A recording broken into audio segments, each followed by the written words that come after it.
Bienvenue dans cette prise en main du WiDi Master.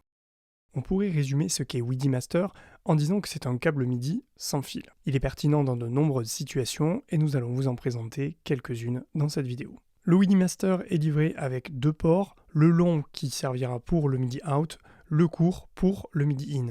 Et lorsqu'on veut utiliser les deux, on connectera le petit au plus gros qui va l'alimenter.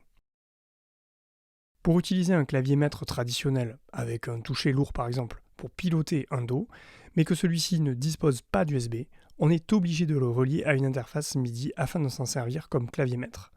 Avec le WiDi Master, tout cela devient plus simple.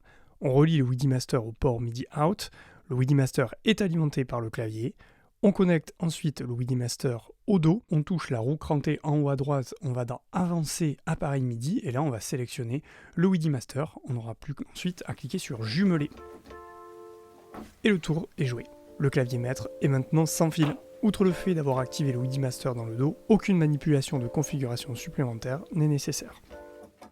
Guitariste ou claviériste possédant des pédales compatibles MIDI, pour en exploiter les capacités, il faut utiliser encore plus de câbles. Relier un WiDi Master à la dernière pédale du pedalboard permet d'envoyer le signal MIDI directement à l'ampli, lui-même équipé d'un WiDi Master ou d'un WiDi U-Host ou d'un WiDi Jack.